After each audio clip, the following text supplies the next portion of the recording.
After years of training, both for myself and coaching others, I picked up a bunch of little hacks along the way to make lifting way easier. Some of them help with setup, some fix annoying gym problems, and others just make exercises feel better and smoother. It's the little things that add up over time, and these tricks can help you to lift better, train smarter, and avoid unnecessary frustration. So in today's video, I'm breaking down 10 lifting hacks that have saved me time, energy, and frustration, helping me and my clients lift smarter and move better. Let's get into it. Now, one of the most annoying parts about lifting in the gym is loading and unloading a heavy barbell. But that stops today. Hack number 1 is to use a change plate for easy unloading. All right, so you just wrapped up a bunch of heavy sets of deadlifts or hip thrusts, and you have this heavy barbell here. The last thing you want to do is take the plates on and off, even though you just worked really hard to lift the weights, right? So what you're gonna do is you're gonna take this off, and then you have a couple different options. You can try to slide the weights off like this. You can do one of those things where you kind of like lift one side and push it off the other. Either way, it's super cumbersome to get the weights on and off, and that's why you see so many people just lift the weights and then just leave the weights there and let the staff take care of it or let the next person take care of it. We are not those people, so I'm gonna show you an easy hack to unload the bar. All right, so all you're gonna do is grab a change plate. It can be a 2.5, a 5, a 10, anything along those lines. You're gonna slide it underneath the very first plate. And then from there, you just roll the plate all the way on top, and then now suddenly you have a lot more clearance underneath. There's no friction, and you can just simply slide the plate off, and it becomes so much easier. So just take the however many plates you have on off, and it becomes a much easier endeavor to unload and load the weight. All right, so don't be one of those people that loads the barbell for heavy deadlifts or heavy hip thrusts and then leaves it for the next person to clean up their mess. Don't be that person. Use this hack and it's great. Now, a landmine is an incredible gym tool that allows you to do a multitude of movements. But if you don't have access to one of these landmine attachments, don't worry, because hack number 2 is to use a tennis ball for an easy landmine adapter solution. Now, if your gym or home gym has this available to use, then it's awesome. But if you don't, what we see a lot of people do is just stick a barbell in the corner of their room or in their gym, and it completely scuffs up the wall.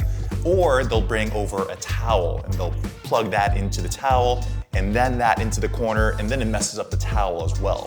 One simple, cheap, effective, and reusable option that we found is to actually use a tennis ball.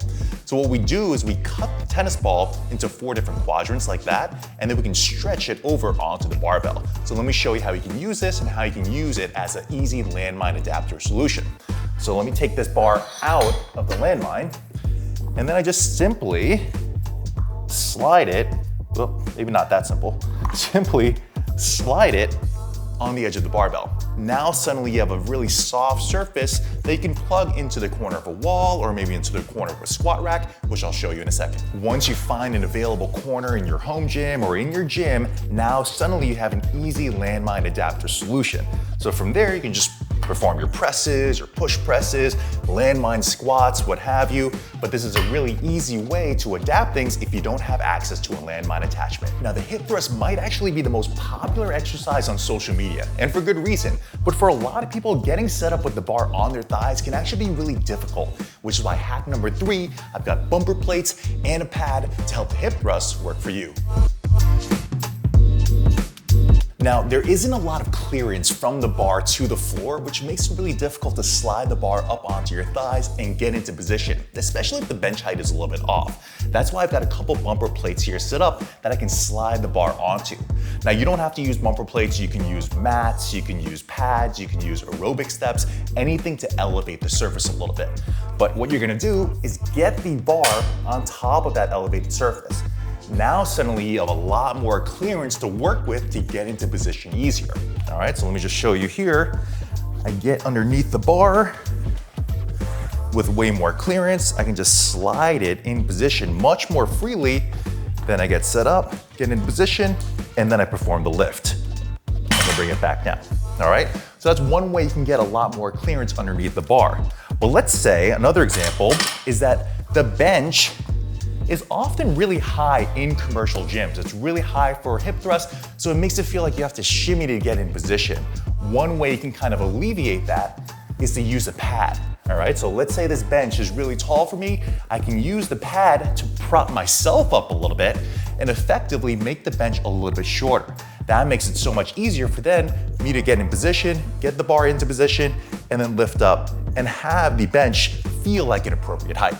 All right, so try out hack number 3 if the hip thrust just doesn't work for you. The RDL is an amazing exercise for developing the glutes and hamstrings, but not if you're doing them with your knees forward like this. If that sounds like you, don't worry, because hack number 4 is to use the bench to help with proper hip hinge mechanics.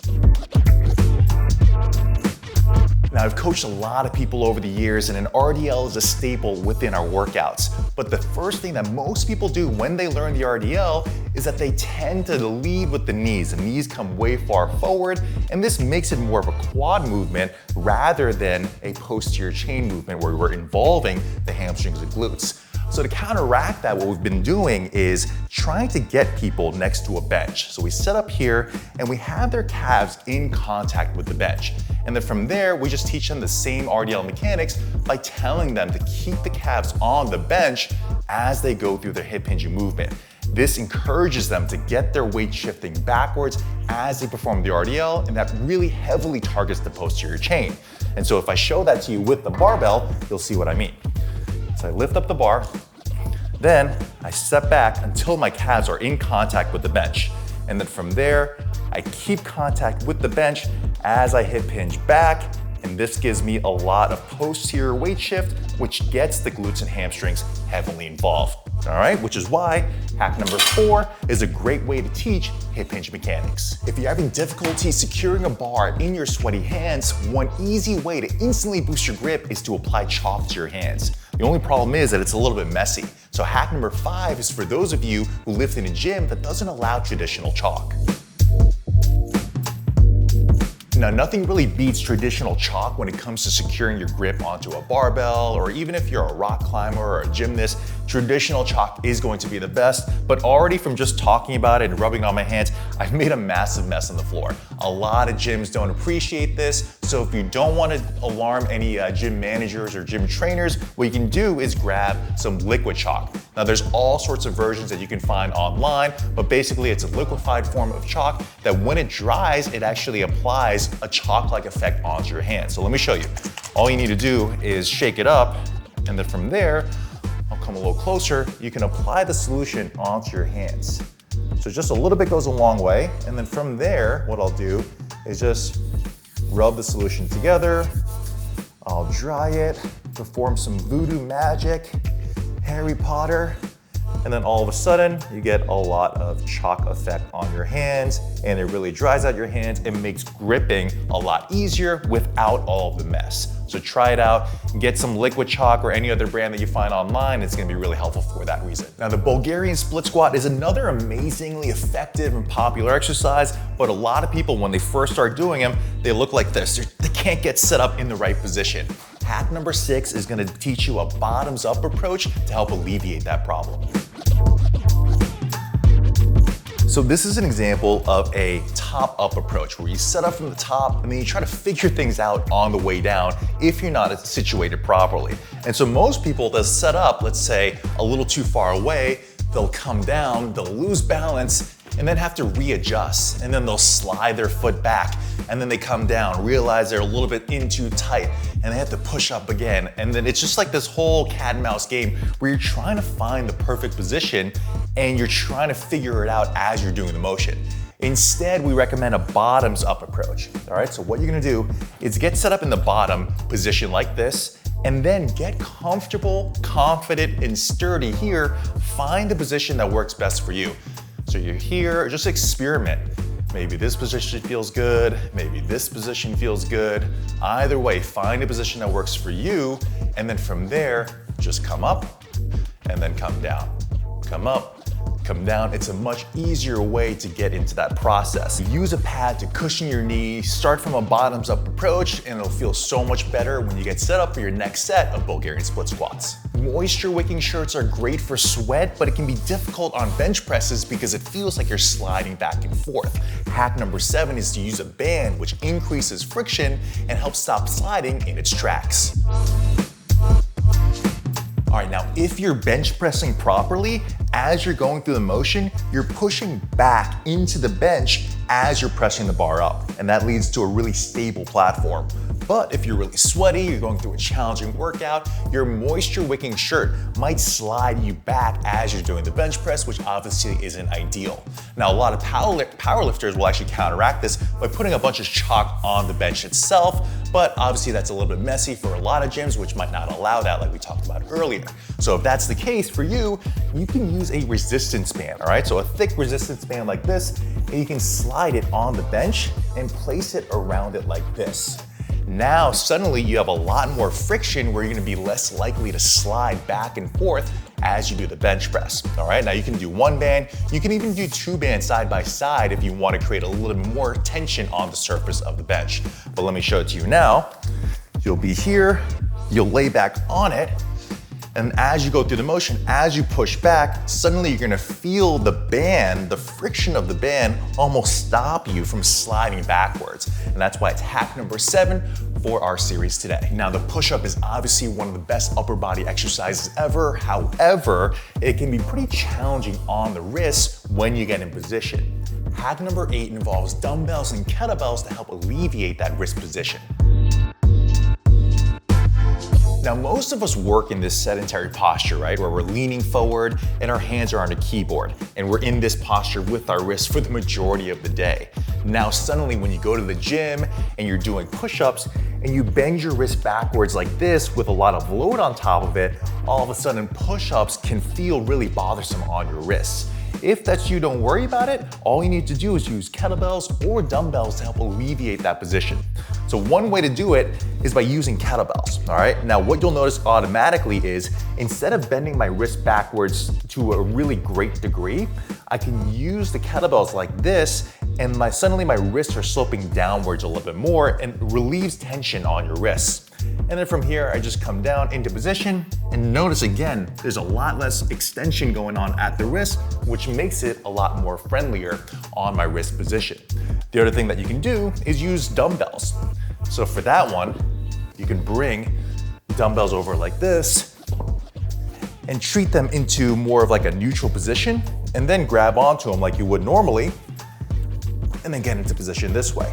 Now my wrists are even more neutral than before and it feels a lot more comfortable and confident as I go through the movement. So if you feel like push-ups bother your wrists, try out hack number 8 and should feel a lot better. All right, let's say you want to work on your squat depth, but you don't have access to one of these squat wedges. Hack number 9 is to use dumbbells or kettlebells as a heel lift solution. Now the squat looks simple, but it actually requires a great degree of ankle mobility, knee mobility, hip mobility, T-spine mobility. It just requires a lot of mobility throughout your body. Now, one way to counteract this, if you feel like your heels are picking up or you're doing something funky with your squat, is to use a heel elevation. So something like squat wedges can really work to mitigate those mobility demands. But if you don't have access to that, you can use dumbbells or kettlebells. And all you need to do is get your heels elevated on the handles. And let's say you're doing a goblet squat or even a barbell back squat. You hold the dumbbell right in front of your chest, you lower down, and you're gonna feel really sturdy, and the squat is gonna feel so much freer as you go up and down. Now, if you wanna do with kettlebells, same thing. Just place the kettlebells down on their side, put your heels up on the handles, and then slowly lower down, and then come all the way back up.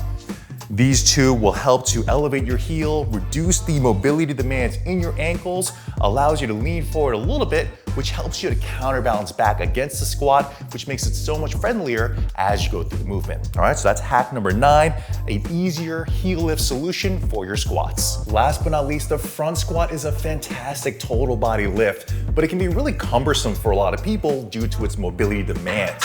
We already talked about last time how the squat demands mobility throughout your ankles, knees, hips, T-spine, but now this incorporates your shoulders as well as your wrists.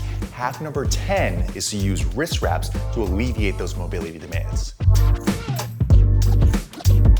Now This position right here for the front squat is so difficult for a lot of people, and you'll see a lot of people as they're going through the front squat, their elbows drop down because their wrists are getting really tired.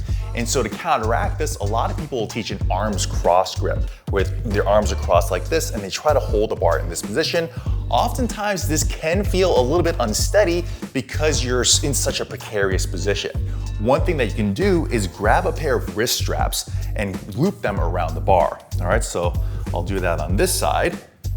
I loop it in and I get it real tight. All right, now from there what I'll do is I'll get underneath the bar like a regular front squat, and you wanna make sure that you choke up as high as you can onto the handles. So you don't wanna grab the bar like this, otherwise obviously there's a lot of slack. Get all the way up onto the wrist strap here, slide yourself underneath, get into position, and lift off. And then from here, what you'll notice is that my wrists are in a much more neutral position. They don't have to be as bent back, and I can do my front squat a lot freer. All right, so this is hack number 10. Use wrist straps as a way to counteract mobility demands in the front squat, and it'll feel so much stronger. All right, that's it for today. Those were 10 simple but effective gym hacks to make your workouts feel smoother, your setups easier, and your lifts feel better. Try one or all of them and see how much of a difference they make in your training. If you're looking for more workouts that combine strength, mobility, and athletic performance, check out our free guide, Sustainable Strength. It includes a sample week of workouts to help you train smarter. You can find the link in the description box below. Finally, if you enjoyed this video, please hit that like button down below, subscribe for more content just like this, and let us know in the comment section down below what you'd like to see from us in the future. Thanks for watching, and we'll see you in the next one.